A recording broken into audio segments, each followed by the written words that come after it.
안녕하세요. KWMA 코비드-19 미션 저희가 오늘은 특별히 선교사와 상담이라는 주제로 특별한 방송 순서를 진행을 하게 되었습니다. 저는 KWMA 미래한국선교개발센터장으로 섬기는 정용구 선교사입니다. 우리 최우영 간사님 한번 소개해 주시겠습니까? 네, 저는 비전 선교단의 최우영 간사라고 합니다. 오늘 선교사와 상담이라는 주제로 함께 토크쇼 나누게 돼서 너무 영광이고요. 감사합니다. 네. 네.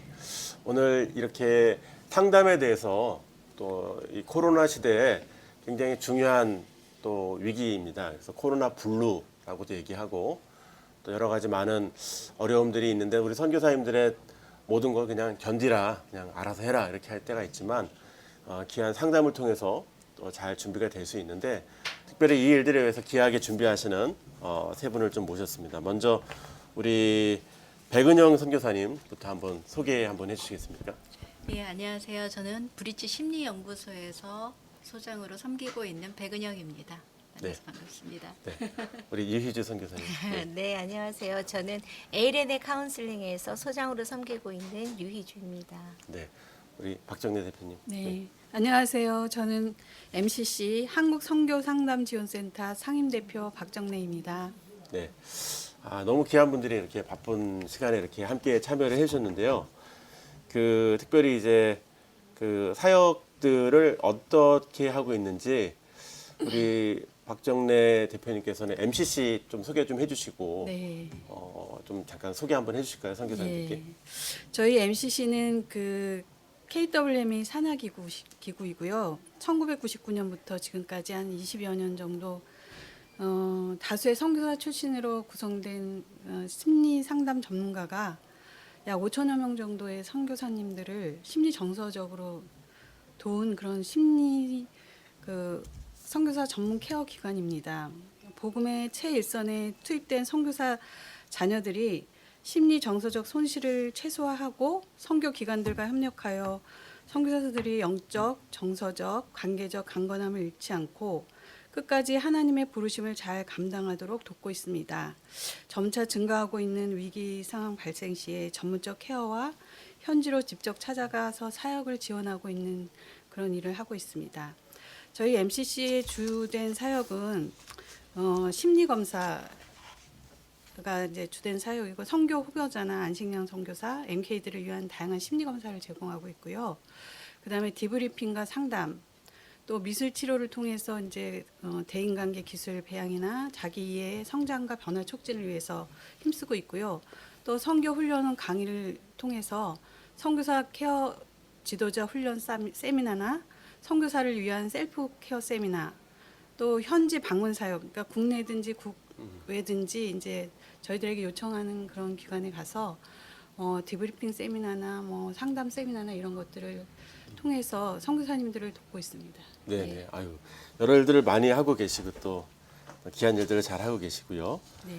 또 우리 백은영 선교사님도 조금 더 자세하게 한번 하시는 사역들 한번 소개해 줄 수 있으실까요? 네. 저희 브릿지 심리연구소는 시작된 지는 얼마 안 됐습니다. 2년 남짓 이제 시작이 되었고요. MCC와 유사하게 선교사님들과 선교사 자녀들을 대상으로 해서 심리 상담 또는 부부 상담, 가족 상담, 그리고 좀 더 이제 좀 구분되어진다면 아동들을 MK들 중에서 영유아라든지 아동, 청소년 이들을 대상으로 해서 심리 검사라든지 놀이 치료라든지 그리고 유아 같은 경우에는 심리 검사가 그리 쉽지는 않아요. 그렇죠. 그래서 그들을 대상으로 하는 놀이 평가라든지 이러한 일들을 좀 하고 있습니다. 네. 예, 뭐 시작된 지 얼마 안 돼서 네. 또 그동안 또 그래도- 뭐 선교지 경험도 있으시고 네. 또 여러 많은 임상들이 있으셔가지고 오늘 좋은 얘기 많이 해주실 것 같고요. 네. 또 우리 유희재 선교사님 또 한번 네. 하시는 일들 자세하게 한번 설명해 주시면 좋겠습니다. 네, 저도 에이렌의 카운슬링이 이제 시작된 지가 저희도 2년 채 안 됐거든요. 2년 채 안 됐는데 주로 주 사역으로는 선교사 디브리핑 사역을 하고 있어요. 네. 그래서 개인 디브리핑, 부부 디브리핑, 또 아이들도 함께 와서 가족 디브리핑을 하기도 하고요. 심리 검사는 주로 하지 않고 디브리핑 할 때 꼭 필요한 부분만 하고 다른 부분은 이제 다른 곳에 의뢰를 하고 있고요. 그리고 뭐 상담 또 요새는 온라인으로 하는 줌으로 이루어지는 상담도 주로 청년 대학생들을 위한 줌 상담도 하고 있고요.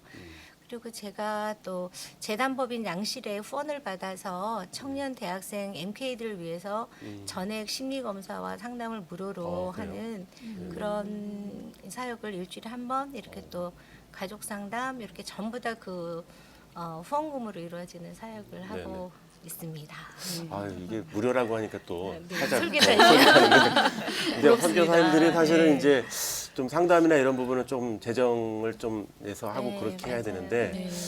하여튼 좀 쉽지는 않죠. 쉽지 않아요. 쉽지 네. 않은데 근데 좀 전문 용어가 나왔는데 디브리핑 네. 이게 원래 군사 용어였는데 네, 네. 요새 계속 중국 인도 추방 선교사들 때부터 계속 이게 나오는데 네. 좀 우리 선교사님들한테 잠깐 간단하게 디브리핑이 뭔지 좀 설명해 줄 수 있으시겠습니까? 네, 원래는 군사용으로 정말 그 군인들이 출격을 했다가 공군이 다시 돌아와서 어떻게 이제 수행을 했다 하는 차원에서 시작된 용어였는데 선교사 디브리핑이라 하면 이제 레리 가드너나 이런 분들이 이제 그 용어를 쓰면서 2008년인가 제가 기억이 잘 안 나는데 그때 한국에서 한번 세미나를 하셨어요. 세미나를 하셔서 그때 선교단체 대표님들이나 많은 분들이 오셔서 강의를 들으시고 우리나라에도 디브리핑이 너무 필요하다.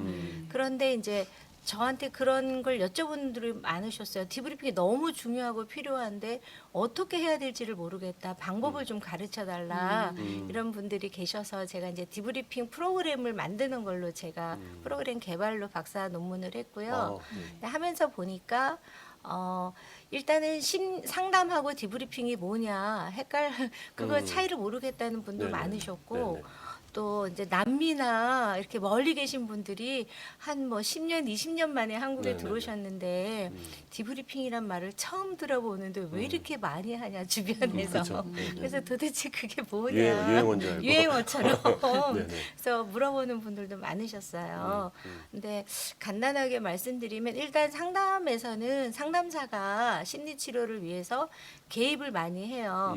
물론 뭐 상담 이론에 따라서 뭐 지지적 상담도 있고 코칭하는 상담도 네네. 있고 비지시적 상담도 네네. 있고 하기는 하지만 디브리핑은 거의 개입하기보다는 스스로 선교지에서 있었던 시간들을 돌아보고 그 시간의 의미가 나에게 무엇이었는지 하나님이 나에게 주시는 교훈은 무엇인지 이런 것들을 자신을 그러니까 지난 선교지에서의 힘들었던 시간들을 또 돌아보고 또 힘들었던 감정들을 털어내기도 하고 또 의외로 많은 분들이 힘들었던 이야기를 하실 때보다 그래도 행복했던 순간들도 있지 않았나. 그럴 때 더 많이 이렇게 탁 이렇게 막히시면서 이렇게 눈물을 쏟으시는 분들이 많으세요.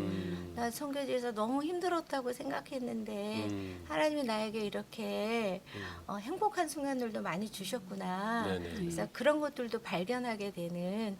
그래서 조금 삶을 좀 통합적으로 보면서 네네. 그게 정리가 되고 나면 앞으로 차기 사역은 어떻게 할지 그렇죠. 그게 어떤 사역 계획이라기보다는 앞으로 사역의 태도 또 어떤 방향으로 어떤 마음가짐으로 다음번 사역을 대해야 될까 이런 부분을 그런 부분들을 스스로 찾아가시게 되는 것 같아요. 맞아요. 네, 그런 걸 도와주는 작업이라고 생각합니다. 예, 저도 좀 네네. 디브리핑에 대해서 좀 얘기하면 제가 이제 현장에서 디브리핑을 하면서 이제 느끼는 게 뭐냐면 상담보다는 좀 이렇게 좀 덜 부담스럽게 그렇죠. 예. 생각을 하세요. 왜냐하면 상담이라는 거는 이제 자신의 내면의 것까지 다 끄집어내서 네. 이렇게 그 뭐 정서적인 심리적인 그런 걸로 접근하지만 디브리핑은 이제 말로써 자신의 그런 사역이라든지 아니면 뭐 그동안 일어났던 그런 힘들고 어려웠던 일들을 이렇게 풀어내는 시간이어서 말이 굉장히 치유하는 그런 역할을 하더라고요. 네. 그래서 말을 하면서 자신의 사역이라든가 그 어려움을 겪었던 그런 사건들을 이렇게 다시 한번 정리하는 시간을 갖게 되면 이 안에 뭔가 꽉 차 있던 그런 응어리졌던 것들이 이렇게 해소되는 경험들을 많이 하셔요. 그래서 디브리핑 한 번 하는 것만으로도 굉장히 해소가 되시고 쉽게 얘기하면 디브리핑은 응급처치라고 응급처치. 생각하시면 될 것 같아요. 네. 심리적으로 힘든 상황에 있는 사람들을 응급처치를 통해서 근데 응급처치로만 끝나는 분들도 있고 디브리핑을 통해서 이제 좀 더 상담에 가야 되는 분들도 있고 그래서 디브리핑을 통해서 그런 것들을 좀 확인하는 시간도 되니까 굉장히 많이 도움을 받으시더라고요. 네. 저도 옛날에 그 한비아 씨를 한번 만났는데 NGO 사역하시잖아요. 네. 그 NGO 사역하면 막 죽은 시체도 많이 보고 막 지진, 재난 이렇게 많이 하니까 NGO 사역자들은 그 사역 갔다 와서 디브리핑을 몇 시간 이수해야지 네, 다음 사역을 할 수 있다. 이걸 제가 한 10년 전에 들은 것 같아요. 그래서 근데 이제 한국에 와서 이게 좀 많이 발전된 것 같아요. 그러니까 요즘에 한국에서도 이제 디브리핑을 중요하게 생각하는 것들은 그런 외상이나 이런 데 이제 노출된 분도 있지만 그런 것들 또 케어하는 분들도 있잖아요. 특히 소방사라든가 그쵸, 이런 맞아요. 분들은 소방사나 뭐 그러니까 간호사나 뭐 이렇게 의사들이든지 이렇게 죽음을 많이 이렇게 접하거나 이런 분들에게도 굉장히 이 디브리핑이 그런 맞아요. 직업적인 뭐랄까 상처라든가 어려움을 해소하는데도 굉장한 찾아내고. 도움을 받더라고요. 특히 또 우리 상담하시는 선생님들도 이런 디브리핑이 사실 필요해요. 맞아요. 예, 주기적으로 그래서 저희도 네네. 저희 이제 MCC에서는 이제 저희가 디브리핑을 하고 디브리퍼들도 그 후속으로 이제 디브리핑하는 시간을 좀 가져요. 그렇죠. 예, 그래서 재충전하는 시간을 좀 갖는데 굉장히 많이 도움이 되는 것 같아요. 이 디브리핑. 이게 상담에 이렇게 전문가가 되셔서 사역하시는 게 진짜 말씀 들어보니까 뭐 공부도 엄청 하셔야 되고 그죠?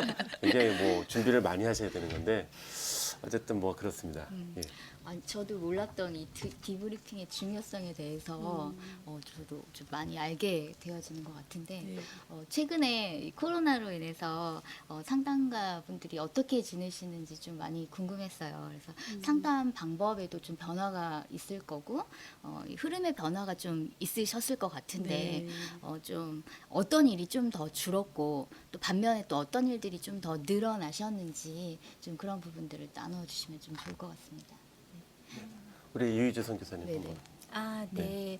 저는 사실 작년에 이제 제가 논문이 집단 심리 디브리핑이었기 때문에 요새는 본부에서 이제 국제 단체들이나 국내 단체들도 들어오면은 의무적으로 디브리핑을 실시하는 곳들이 네네. 많이 생겼어요. 근데 대체적으로 사역 디브리핑을 많이 하시기 때문에 좀 사역적인 데서 떨어져서 ALN에 오셔서 네네. 하시도록 그리고 이제 집단으로 그룹으로 하게 되면 서로 다른 지역에서 다른 사역을 하셨던 분들이 참 외롭게 내가 고군분투 그쵸. 했었지만 와서 또 얘기를 들어보면 아 하나님 나라에서 이런 어떤 퍼즐이 맞춰지는 것 같은 각자의 자리에서 했지만 또 다른 지역에서도 또 하나님이 또 저렇게 역사하셨구나 하면서 굉장히 힘을 얻는 이런 시간을 가지거든요. 그래서 그렇게 주로 ALN 안에서 하다가 네. 사실 올해 3월에 네네. 이제 제주도를 시작으로 해서 제주도 디브리핑 뭐 이렇게 이제 펜션을 빌려서 3박 4일 뭐 이렇게 제 그다음에 거제도 디브리핑 네네. 이렇게 계획을 하고 이제 다 후원금도 이렇게 복금을 해놓은 상태였는데 네네. 코로나가 오는 바람에 중단됐죠. 그룹으로 하는 것들을 모두 못 하게 됐어요. 그래서 어떤 일이 줄었나 해서 저의 계획이 그렇게 하려고 다 준비됐던 것들이 다 연기되다가 아 이제 나중에는 더 이상 연기할 수 없어서 이제 캔슬하게 되는 이런 문제가 생겼고요. 또 좀 더 늘은 부분이라고 하면 오히려 사역의 범위는 저는 더 넓어졌다고 생각을 해요. 함께 모이는 거는 못하지만 지금 뭐 전 세계에 있는 MK들이나 선교사님들과 줌으로 상담할 수 있게 됐다는 그쵸. 거. 네네. 그리고 온라인 상담, 온라인 심리 검사를 실시할 수 있게 됐다는 거. 네네.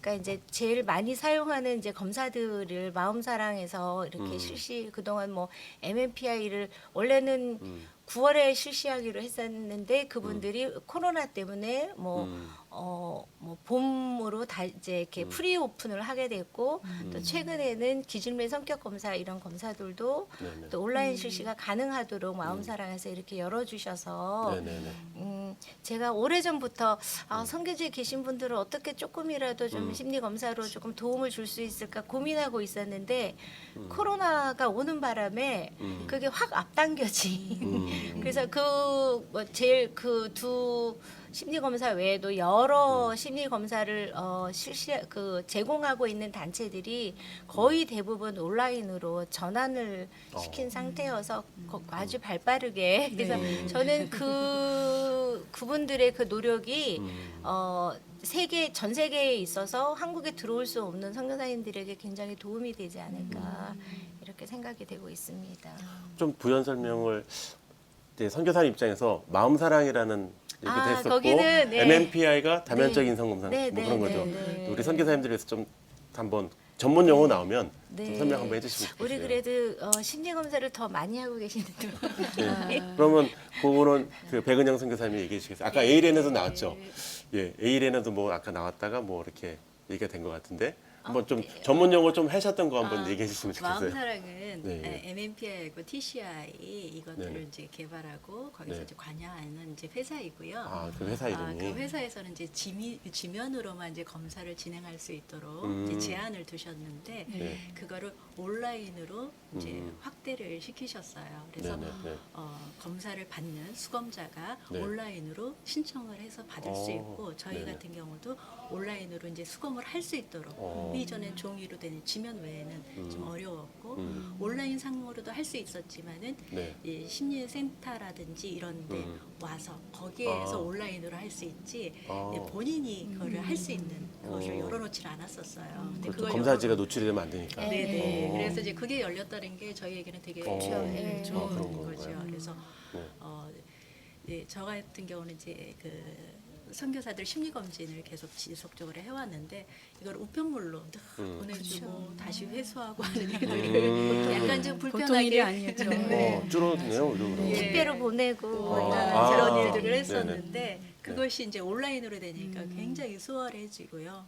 그런 이제 면들이 좋아졌다라는 것이고 MMPI2는 이제 다면적 인성 검사이고 아까 기질 검사는 TCI는 네, 성격과 기질 검사입니다. 이런 검사들을 통해서 자기 자신들을 좀 살펴볼 수 있고 현재 어떤 상태인지 심리적 어떤 마음들인지 또 몰랐던 부분들도 좀 많이 발견하시는 경우들이 있는 것 같아요. 이 말 나온 김에 진짜 요새 인터넷에도 막 돌거든요. MBTI 검사법, 뭐 디스크 막 교회 세미나 많았는데 보통 그 검사는 MCC에서 많이 이렇게 하셨는데 네. 보통 어떤 검사들이 있는지 좀 간략히 좀 말씀해 주시겠습니까? 저희는 이제 그 원래 그 허위 과정에서 선교단체에서 이제 요청하는 그런 심리 검사를 그동안 한 20년 동안 하고 있었어요. 그래서 해외에 계시거나 아니면 오실 수 없는 분들을 위해서 온라인 검사를 어떻게 해야 되나에 대해서 되게 많이 고민을 했었는데 그런 분들을 위해서 이제 뭐 비대면 검사에 준비된 점이 없지 않다. 왜냐하면 온라인으로 검사할 수 있도록 예전부터 조금 이제 열어놨던 게 있었어요. 그래서 이번에 그 코로나 생기면서 이제 여기 CTS도 한 달 동안 외부인이 출입 금지가 됐었어요. 네네네, 그쵸. 그래서 상담도 못 하고 뭐 하여튼 여기 이거 명찰 있는 분 네네네. 외에는 못 들어오니까 못 들어죠. 맞아요. 네. 그래서 그런 어려움이 있었는데 그래서 그 상담도 다 그 인터넷으로 뭐 줌이든지 페이스톡이든지 뭐 이런 것으로 다 돌리고 그다음에 심리 검사도 온라인으로 온라인으로. 예, 진행을 하게 됐고요. 또 이제 우리가 사역하는 것 중에서 좀 많이 그 어려워진 거는 일단은 뭐 집단 디브리핑 같은 경우는 집단으로 해야 되고 뭐 가족 디브리핑이나 뭐 이런 거 그거를 전혀 못하는 상황이 한 2, 3개월 있었던 것 같아요.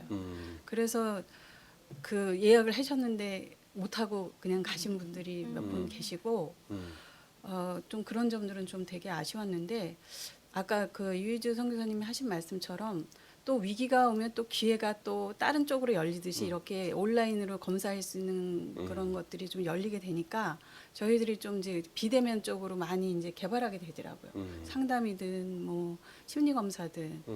그래서 저희는 기본적으로 이제 MBTI나 뭐 MMPI나 그 아까 다면적 인성 검사나 뭐 이고그램이나 네. 뭐 문장 완성 검사 뭐 저희들이 시행하는 거죠. 그 패키지라고 하죠. 그러니까 네네. 그렇게 시행하는 거 저희도 개발한 뭐 자격고시 인터뷰에서 한 6가지 정도의 검사를 저희들이 시행을 해서 그거 가지고 이제 저희들이 한 5페이지에서 6페이지 정도의 그 보고서를 작성을 해서 드리고 그다음에 후속 상담을 하고 뭐 이랬는데 후속 상담 같은 경우는 이제 오셔서 받으시면 좋은데 그것도 이제 못 오시니까 아. 또 전화로 하게 되고 뭐 그런 과정들이 있으면서 이 코로나를 통해서 또 하나님이 뭔가 우리에게 또 변화를 주시네. 뭐 이 변화에 또 우리에게 주시는 메시지가 무엇일까 그런 것들을 좀 찾아보는 시간이었던 것 같아요. 네. 이게 이제 선교사 보니까 훈련의 이제 기초 과정으로 네. 상담을 꼭 이렇게 하도록 이렇게 다들 웬만한 단체들이 하고 있고 네. 또 사역하다가 들어와서도 좀 이렇게 상담 받고 해야 되는데 네. 지금 이제 코로나 때문에 이게 좀 많이 막히고 어려운 게 현실이 됐고 그러면서도 이제 줌이나 이런 것들이 좀 이제 상담을 할 수 있는 온라인 시스템으로 가고 있다 이렇게 네. 말씀해 주셨는데 네. 그 선교사님들이 이제 뭐 코로나 블루 최근에도 어느 지역에 그 선교사 자녀가 이제 진짜 그 추방 비자 때문에 스트레스 많이 받았는데 네. 또 걔가 이제 새로운 사역지로 갔다가 또 이렇게 하다가 또 코로나 때문에 집에만 있어야 되니까 네. 막 문화 충격도 있지 코로나 때문에 밖에도 못 나가지 그러니까 좀 약간 힘들었던 사례도 있고 이런 얘기가 여러 곳에서 좀 들렸었어요. 그 우리도 우울해지는데 선교사님들은 진짜 더 사역도 못하지 또 여러 가지 얘기할 데도 없고 그죠? 또 그런 상황이 되는데 선교사들을 이번에 좀 상담하시면서 좀 이 코로나 블루에 대해서 상담이 필요하다고 느끼신 생각이 있으신 분들이 있으면 한번 말씀해 주시겠습니까? 어떤 분이 좀 이 얘기를 해주시겠습니까? 코로나 블루. 일단은 그 예, 예. 코로나로 인해서 선교사님들이 겪는 거는 이제 우리가 이게 한국에 있는 사람들이 직장인들이 그러니까 일반인들이 직장인 이런 것에 대한 그런 상실감 이상이신 것 같아요. 만나보면 일단 선교지에서 철수를 하시게 되고 그렇죠. 그러면 이 삶 전체가 그동안 사역하셨던 것들이 이제 흔들리게 되잖아요. 네네. 단순히 코로나로 인해서 직장에 못 나가는 분들은 직장 못 나가는 것 때문에 굉장히 답답하고 뭐 그런 거에 대한 경제적인 거에 대한 상실감이지만 선교사님 같은 경우는 삶 전체가 다 흔들리게 되고 그동안 있었던 사역하셨던 익숙한 그런 공간에서 완전히 추방되어져서 한국에 들어오시게 되니까 자녀 교육 문제도 굉장히 문제가 생기시고 거치 문제도 생기시고 왜냐하면 한 곳에 오래 머물 수 있는 그런 곳이 없는 분들이 또 되게 많으셔요. 그러니까 상실감이 굉장히 많으시고 그로 인해서 또 뭔가 무기력감도 되게 많으신 것 같고 또 왜 이런 상황이 됐을까에 대한 원망, 뭐 분노 이런 감정들이 많이 생기시니까 그로 인해서 이제 하나님과의 관계에서도 이제 회의감이 오시는 것 같아요. 그래서 영적인 문제까지도 이제 생기시게 되고 또 그동안 또 이렇게 멀리 사역에 집중하느라고 자녀들과 이렇게 친밀한 시간을 갖지 못했던 그런 선교사님들 같은 경우는 가족 간에 또 문제가 많이 생기는 거예요. 그러니까 아이들을 사역하느라고 집중하지 않고 그냥 놔뒀다가 함께 막 24시간 그 좁은 공간에서 같이 지내다 보니까 이제 계속 아이들한테 잔소리하게 되고 아이들은 또 이제 뭐 사춘기 있는 아이들 같은 경우는 막 이제 속에서 이제 반항심이 올라오니까 관계가 또 악화되고 또 이제 원가족과의 관계에서도 또 많이 문제가 생기더라고요. 원가족이요? 예, 그러니까 이제 추방돼서 오시면은 원가족하고 이제 같이 있게 되잖아요. 부모님들하고 뭐 부모님이나 이렇게 아니면 형제들이나 아니면 뭐 장서 갈등 같은 그쵸. 경우도 있고, 이제. 예. 고부 갈등만 있는 게 아니더라고요. 장서 갈등도 좀 많이 생기시고 그런 관계 문제도 생기고 이러니까 또 제일 또 걱정이신 게 언제 또 다시 사역제 돌아갈 수 있을까라는 그런 불투명한 미래에 대한 그런 답답함. 네네. 그런 아주 뭔가 불안함 이런 것들로 인해서 스트레스가 굉장히 많으세요. 그래가지고 그걸로 인해서 이제 막 우울해지시고 뭐 이러니까 그 의욕이 많이 상실된 상태로 계시는 분들이 많이 있더라고요. 그래서 상담을 통해서 그런 것들을 좀 많이 보게 된 것 같아요. 그래서 진짜 일반인들은 네. 오히려 이렇게 가족들과 이렇게 오래 같이 함께 있었던 시간들이 이제 코로나로 인해서 의도하지 않았지만 또 네. 많이 생겼잖아요. 예, 예. 그래서 뭐 가족 간의 다툼도 많이 생기고 네, 그렇죠. 또 이혼 증가 현상까지 네, 예, 이렇게 많이 생겼다고들 하더라고요. 근데 선교사님들도 네네. 사실은 이혼하고 싶어서 이혼 직전까지 가시는 분들도 있으세요. 근데 믿음과 뭐 선교사라는 것 때문에 네. 겉으로 드러내서 표현은 안 하시지만 저 이제 그만 살고 싶어요. 사실 제가 디브리핑 가족 디브리핑이나 뭐 하면은 그만 살고 싶어요 이렇게 얘기하시는 분들도 봤어요. 그러니까 이번에 너무 힘드신 거죠. 그 뭐 자가격리를 하는데 방을 따로 들어가야 되잖아요. 예. 네. 그러니까 노트북이 하나밖에 없는 거야. 근데 부부가 노트북을 누가 쓰냐, 뭐 그것 때문에 다퉈가지고 또 그런 분들 얘기도 듣고 그랬는데 또 뭐 선교사님들 이번에 코로나 때문에 뭐 들으신 얘기 있나요? 백은영 선교사님 한번. 예, 이렇게 방금 말씀해주신 부분들도 이제 많이 있고, 근데 또 조금 좀 다른 측면에서는 이 사역의 방향에 대해서 좀 더 좀 다른 각자의 시각들의 관점들이 변화되어지는 것들이 좀 있으셨어요. 기존에는 직접 찾아가서 만나고 복음 전하고 어떤 이제 프로젝트를 형성해야 하고 하는 일들에 집중적이셨죠. 근데 그것이 아닌 이 코로나가 뭐 전문가들에 의하면 짧게는 1년, 뭐 길게는 3년이다라고 보시는 이제는 그것이 우리가 해결되면 나간다가 아니라 이것과 함께 가야 되는 어떤 방안으로의 전환들을 좀 생각을 하시는 경우들도 계시더라고요. 이런 경우는 굉장히 긍정적으로 그렇죠. 생각하시려고 하시는 네, 분도 그렇죠. 계시고 예.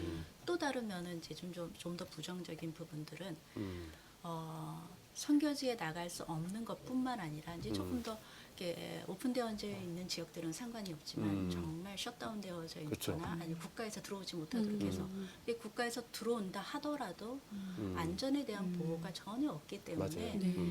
들어갈 것이냐 말 것이냐는 이제 선교사와 선교 단체 안에서의 논의 가운데 결정되어지는 일들이 많이 있거든요. 근데 이런 상황에서 가서 할 수 없다면 우리가 왜 들어가야 되지?라는 선교사로서 어떻게 계속적인 이제 삶을 살아가는 거에 대한 질문들이 그들 안에 올라오는 경우들도 있었어요.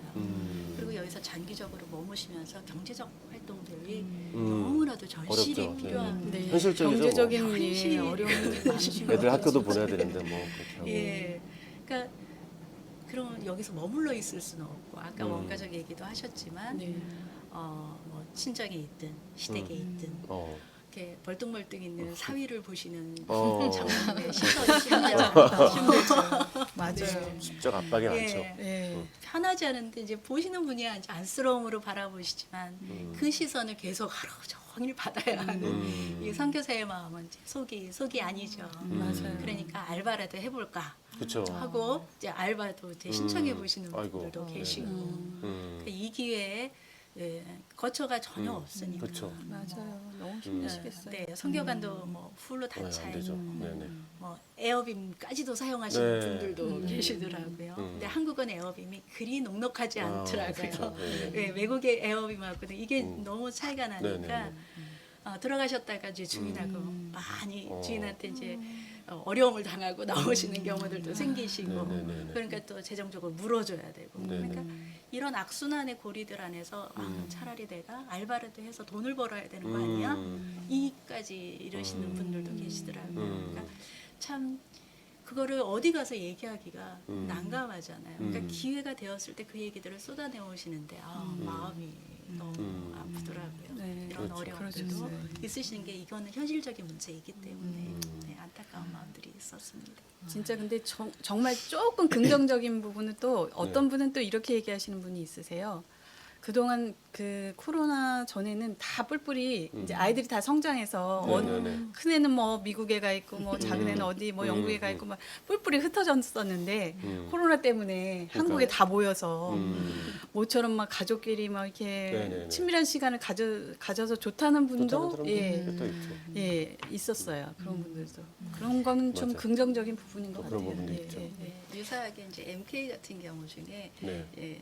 얼마 전에 이제 인터뷰한 아이인데 선교지로 나간 지 얼마 안 된 친구예요. 한 1, 2년은 선교지에 적응하느라고 잘 적응하기 위해서 노력을 했던 것 같아요. 근데 이 친구가 한국에 너무 오고 싶은 마음이 있는데 어리니까 혼자 누가 보내주시겠어요. 맞아요. 그러니까 되죠. 부모님이 이제 나이가 20살이 되면 성인이 되면 혼자 갈 수 있다 이렇게 설득을 하시는데 이 친구 마음에는 한국에 가고 싶다는 마음이 이미 너무 커져 있고 이게 너무 막 이렇게 갈등하는 마음이 생기니까 선교지에 있으면서도 학교를 다니면서도 그냥 일상적인 생활을 하지만 그 마음에서는 그 스트러글이 굉장하더라고요. 그렇죠. 네네. 근데 이제 나오게 된 거예요. 근데 나왔는데 못 들어가게 된 못 거예요. 네, 그렇죠. 너무 좋아하죠. 좋은 거예요. 너무 좋았겠네. 그러네. 어른들도 향수병이 있는데 아이들은 더하죠. 예, 그러면서 이 친구가 이게 저하고 이제 실은 이제 3월 초에 만났는데 네. 못 들어가게 되는 상황이 이제 점점 길어지면서 부모님이 어쩔 수 없이 한국에서 학교를 이제 좀 어. 보내신 거예요. 그러니까 이 친구는 자기가 한국에 온 것도 한국에서 어느 정도 시간을 보내는 것도 한국에 학교를 다니는 거 너무 행복한 너무 거예요. 좋아요. 이거 그러겠네. 그러면서 음. 처음에 그런 왔을 점은 좀 때는 나는 엄마 긍정적인 선교지 부분이네. 안 가고 싶어. 내가 왜 거기를 가야 되는데 왜 나한테 가야 되는데 그건 엄마 아빠가 가는 거지 내가 가는 거 아니잖아.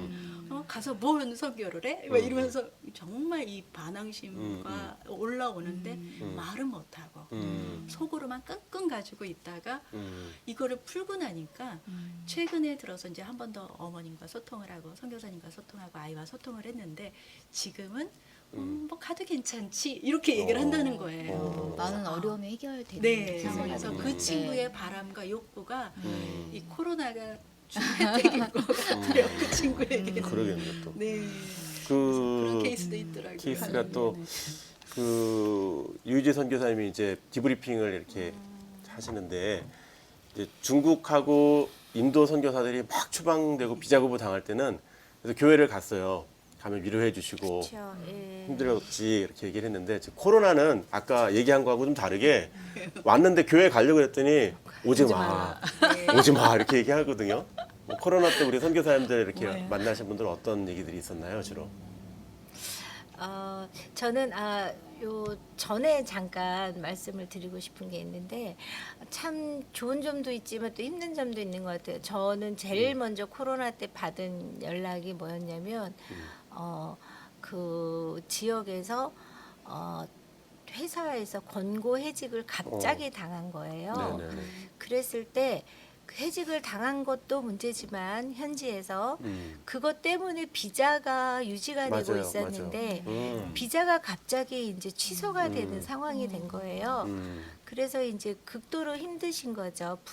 이제 불면증도 생기. 불면증. 원래 굉장히 안 그러셨던 분이라 그러는데 갑작스러운 이 해고와 함께 이제 선교사로서 이 스테이터스를 유지해야 되는데 그렇죠. 비자 문제가 해결이 안 되는. 그럴 때 이제 2중 3중으로 오는 이런 고통도 있어서 굉장히 힘들어하시는 분도 봤고 또 이제 아까 이렇게 가족이 다 와서 행복한 시간을 가질 수 있으면 좋은데 어떤 경우에는 엄마 아빠는 락다운이 돼서 현지에서 꼼짝을 못 하고 계시고 비행기가 안 그렇죠. 뜨니까. 맞아요. 근데 아이는 이제 뭐 미국이나 유럽이나 다른 나라에 있는데 거기서 막 증상이 나타나는데 빨리 한국에 아이고. 보내야 되나 걱정되는데 한국에서는 이 아이를 받아서 케어해줄 아이고. 분이 아무도 안 계시는 거예요. 아이고. 그래서 이거를 보내야 되나 말아야 되나 부모님은 가서 조금이라도 애 밥이라도 챙겨주면서 좀 이렇게 상황을 봤으면 좋겠는데 그 걔가 아이가 있는 지역도 아무도 없는 거예요. 혼자 거기서 이제 혼자 뭐 다 생활을 해야 되는 상황이어서 애가 병원에 가야 될 정도인지 뭐 아니면은 좀 어느 정도인지를 서로 뭐 남자애가 전화해서 계속 울고 이러니까 부모님은 너무 마음이 아프시지만은 부모님은 어떻게 하실 수가 없는 뭐 이러지도 저러지도 못하는 상황에서 이제 줌으로 상담을 하게 됐어요. 방법이 없어서 했는데 저도 정말 처음에 너무 걱정이 됐어요. 이게 병원에 연결을 해야 되나? 근데 현지 병원 제가 아는 것도 없는데 그쵸. 네. 어떻게 너 혼자 갈 수 있니? 뭐 누구의 도움 받을 사람이 있니? 없는 거예요. 그래서 그러면 어머님은 이거 비행기를 태워서 한국 보내야 되나? 근데 한국에서도 얘가 어떻게 해야 될지 모르는 상황이고 네네네. 다 묶여 있는 상황일 때 그때도 이제 그 나라도 심각했거든요. 아들이 있는 나라도. 그래서 비행기를 타고 한국에 오는 것도 쉽지 않은 상황이었어요. 지금은 조금 나아지기는 했는데 네. 그럴 때 참 가족들이 떨어져 있지만 기도밖에 할 수 없는 근데 막 아이는 이 그러니까 우리가 보통 사람들이 볼 수 없는 현상들이 막 나타나니까 본인도 너무 당황스럽고 내가 왜 이러지? 본인도 힘든데 아무한테도 얘기할 수도 없고 그러니까 이런 경우들도 있고 그래서 참 코로나로 인해서 또 어떤 아이는 괜찮았던 초등학교 아이가 괜찮았었는데 코로나 이후로 집에서 계속 온라인 수업만 하고 굉장히 액티브한데 이 힘을 에너지를 주체를 아이고. 못해가지고 네네네. 우울하지 그런 애들. 그래가지고 이 분노 조절이 안 돼서 어떻게? 막 이제 부시고 우울하니까 분노가 생기고. 분노가 생겨서 하니까 아버지는 또 그걸 놔두면 안 하면 안 돼서 되지, 또. 체벌을 네, 또 또 하고. 하셔가지고 이거 도미노 체벌을 현상이에요. 하니까 얘는 더 열받아가지고 분노가 더 심해지니까 또 이걸 본 엄마는 또 아버지한테 왜 그렇죠. 그러냐 가족 문제가 그냥 뭐 또 전세적으로 부부 일어나네요. 갈등이 심해져서 이제 아무 생각 안 하고 그냥 한국으로 나오셨다. 한국에 와서 뭔가를 그 나라에서도 여러 병원을 가봤대요. 안 그러던 애가 왜 이러냐 그랬는데 그 나라에서도 별로 도움을 못 받아서 일단 한국을 나오셨는데 한국에서 이제 뭐 또 너무 재정적으로 어려우시니까 또 무료 상담을 어디 할 수 있나 막 또 이제 알아보시고 네네. 알아보셔가지고 오기도 하시고 진짜 아까 우리 박정래 대표님 말씀하신 것처럼 재정적으로 너무 그러니까 마음이 어려워서 한국에 나오셨는데 원래 계획보다 오래 머물게 되셨을 때 이제 어디서 살아야 되느냐도 문제가 있지만 재정적인 문제 때문에 그래서 뭐 이제 사모님이 보험회사를 나가신다거나 남편분이 이렇게 어디 알바를 가셔야 된다거나 이제 처음에는 어떻게 이제 후원금을 어떻게 되겠지 하고 이제 몇 달을 버티셨는데 아이고. 점점 이제 비행기 어렵죠. 네. 그것도 딜레이가 되고 이제 언제 갈지 모르게 되고 아이고. 이렇게 되면서 계속 이 상태로 있으면 힘들겠다. 근데 거기다가 상담까지 가야 되니까 되니까 상담료까지 이제 내는 거가 너무 맞아요. 부담스러워서 어렵죠.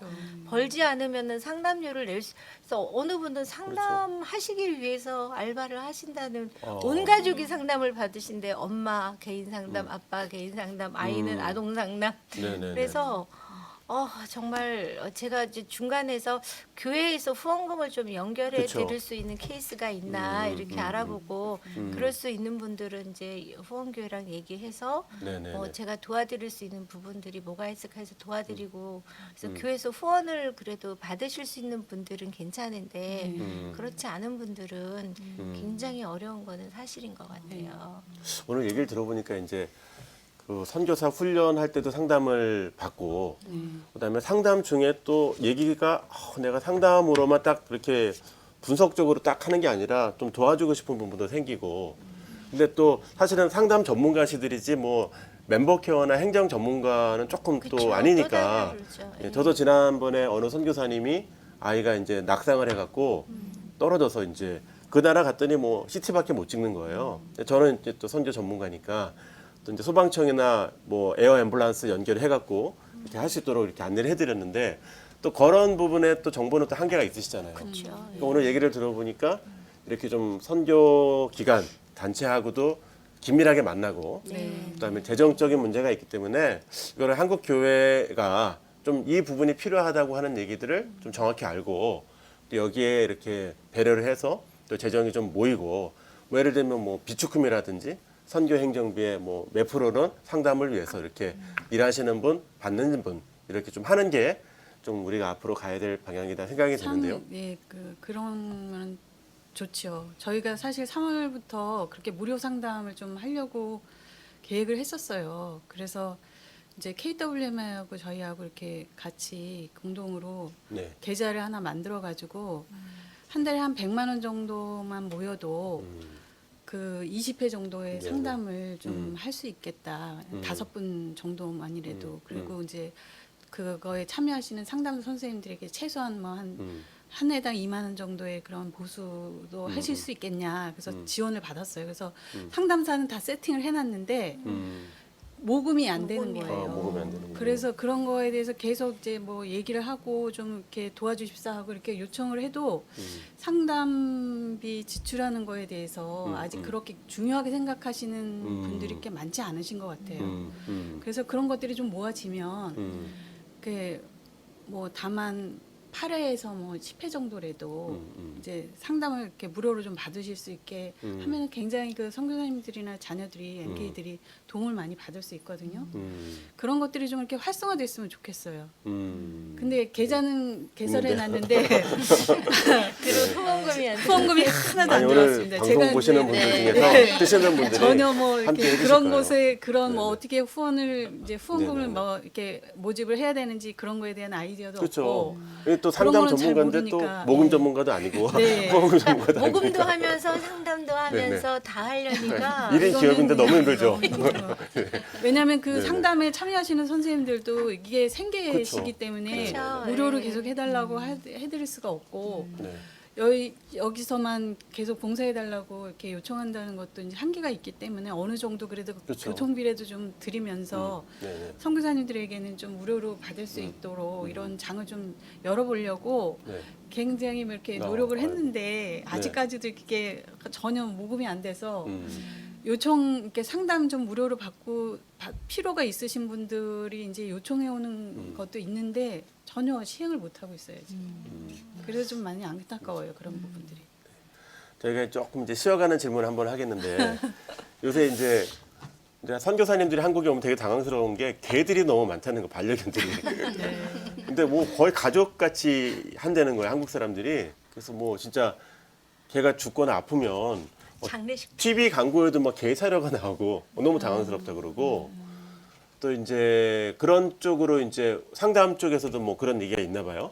뭐 개가 뭐 말을 안 들어요. 뭐 개 관계된 프로그램도 많이 있었고 지금도 모르니까 세계 골프 10위 중에 4명이 한국 분이세요. 그리고 골프가 요새 그렇게 잘 된대요. 왜냐하면 못 나가니까 사회적 거리두기가 되는 운동이잖아요. 뭐 그런 얘기도 있고 뭐 스마트폰 중독은 또 너무 많고 그러니까 뭐 잠을 못 자는 분들이 많다는 얘기 많이 들었어요. 그래서 상담계에서는 좀 코로나 이후에 좀 뭐가 좀 이렇게 새로운 뭐 트렌드라든지 좀 이렇게 쉬어가는 질문으로 한번 쉽게 또 뭐가 변동이 좀 있었는지 한번 얘기해 주시면 좋겠습니다. 우리 백은영 선교사님 한번.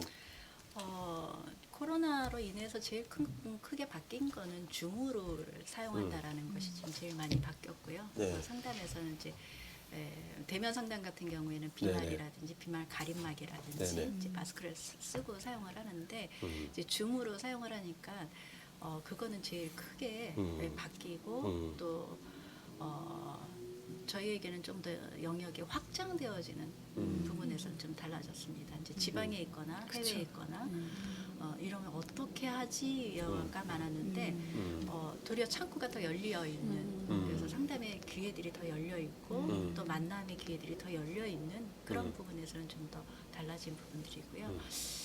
제가 만난 반려견 상담은 아직은 없고 아직은 없습니다. 이렇게 특별하게 뭐 이렇게 뭐 있나요? 근데 사례들이. 네, 반려견 상담은 아니고 네. 제가 만난 이제 해외에서 있다가 들어온 친구인데 그 친구가 굉장히 우울이 심한 친구인데도 네. 그 친구가 이렇게 오게 되면서 우연하게 주순 개가 있었어요. 그래서 어떤 그 이야기들을 쭉 듣는 과정들이 한 번 있었는데 이렇게 이제 지금은 애완견이 됐지만 그 개를 향한 자기 투사적인 상태가 나오는 것들을 그쵸. 좀 발견할 수 거기서 있었어요. 네, 네. 그래서 거기에 대한 애착이 참 크다라는 것을 보면서 야, 그래서 이제 한국 사람들이 좀 반려견들을 좀 더 네네. 많이 그리고 네네. 나이가 더 드시면은 네네. 그것이 굉장한 위로의 그쵸. 도구로 사용되어지고 그쵸. 꼭 진짜 자녀보다 더 소중한 네 새끼 네네. 이렇게 네네. 되시더라고요. 그렇죠. 그래서 이 애착 관계를 형성하는 거에 대한 좋은 대상이 되어지는 역할들을 하는 것을 볼 수 있었습니다.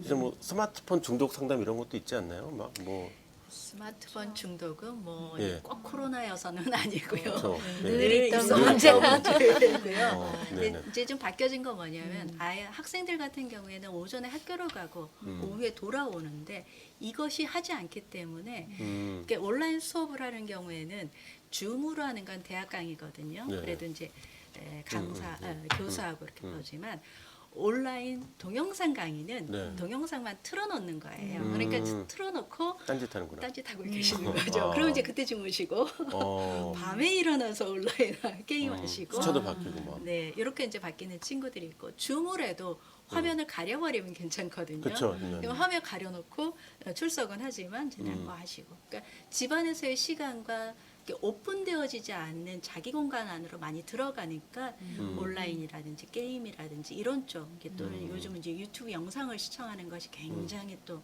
그쵸. 기가 막힌 즐거움이기 때문에 네네네. 예, 그거에 대해서 이제 많이 어려움들이 있지요. 그러니까 이제 맞아요. 잠을 안 주무세요. 지금 이제 선교사님들이 방송을 많이 이제 시작을 하셨어요. 그럼 이제 좀 있으면 그런 상담도 들어올 것 같아요. 방송이 시청률이 안 올라와요. 막 사람들이 보는 사람이 없어요. 막 이런 것도 막 올 것 같은데요. 새로운 시대에.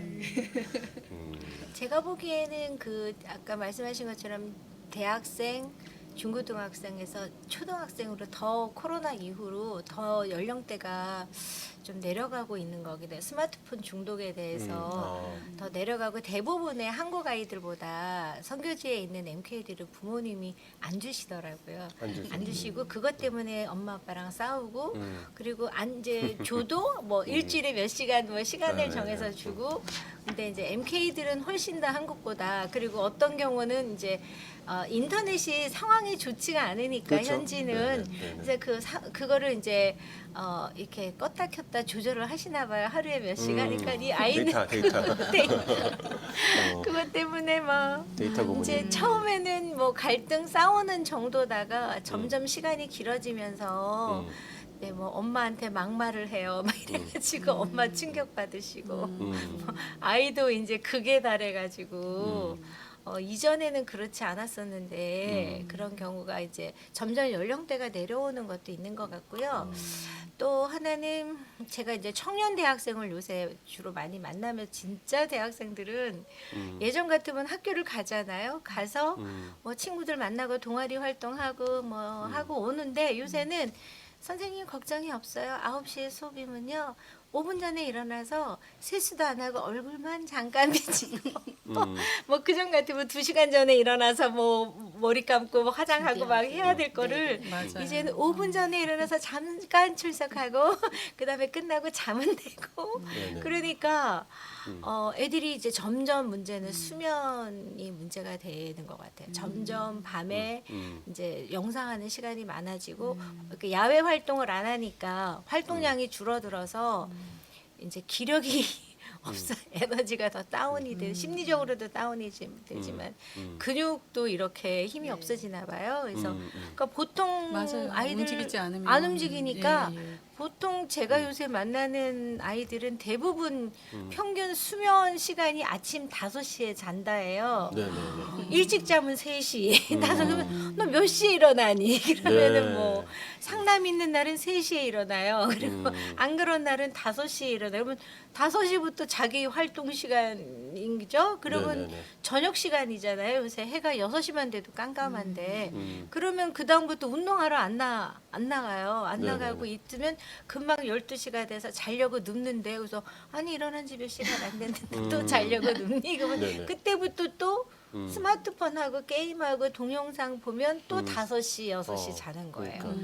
이렇게 생활이 되니까 아 너무 이제 부모님들도 처음에는 막 이제 실갱이를 하시다가 이제 너무 시간이 지나니까 아이랑 너무 힘들어지니까 그냥 부모님들도 그냥 내버려 두게 되고 또 이제 왜냐면 이제 초등학생이 아니니까 초등학생들은 그래도 이제 부모님하고 막 다투기도 하고 이러는데 이제 고등학생 그리고 특히 대학생은 홀로 사니까 부모님하고 떨어져서 홀로 사니까 이 자기 생활이 안 돼서 코로나 이후에 제가 요새는 상담을 하면서 무슨 생각이 드냐면 내가 엄마 역할을 하나? 어. 제가 그걸 하여도 몇 시에 잤니? 그쵸. 몇 시에 일어났니? 네, 뭐 매일 운동해서 나한테 인증샷도 보내봐 한번. 근데 음. 엄마가 얘기하면 잔소리. 그렇죠. 잔소리인데 네. 또 그래도 제가 얘기하면은 또, 또 또, 듣더라고요. 그쵸. 그래서 예, 제가 요새 상담을 하고 있는 건가, 아. 생활 이거 양육을 하나. 그걸 체킹을 하고 있는 건가 네네. 할 정도로. 근데 네네. 지금은 좀 특별한 상황이다 이런 생각이 들기는 해요. 네, 그런 네. 면에서. 이렇게 이제 수면의 문제가 있으면 섭식의 문제도 그쵸. 맞아요. 맞아요. 같이 따라와요. 따라오죠. 예. 섭식의 문제가 그러니까 같이 몸이 따라와서. 안 좋아질 것 같아요. 네. 네, 맞아요. 하루에 한 끼 먹기 뭐 이런 예. 거. 저희가 이제 그 한 3분의 1 정도 달려왔는데 저희가 이제 그 두 번째 방송에서는 이제 각 그 선교사님 또 대표님들의 또 전문 영역과 이 부분을 좀 더 얘기를 하면서 얘기가 너무 재밌고 선교사님들이 꼭 들어야 될 내용들이 많이 있는 것 같아요. 네. 그래서 두 번째 시간에 한번 기대를 좀 해보겠습니다. 오늘 첫 번째 방송으로 이제 KWMA에서 선교사와 상담과 선교사에 대해서 또 현실적인 얘기, 구체적인 얘기 좀 들었는데 이 내용들을 통해서 또 이제 두 번째 시간에 더 좋은 방송으로 선교사님들 찾아뵙도록 하겠습니다. 예, 수고하셨습니다. 감사합니다.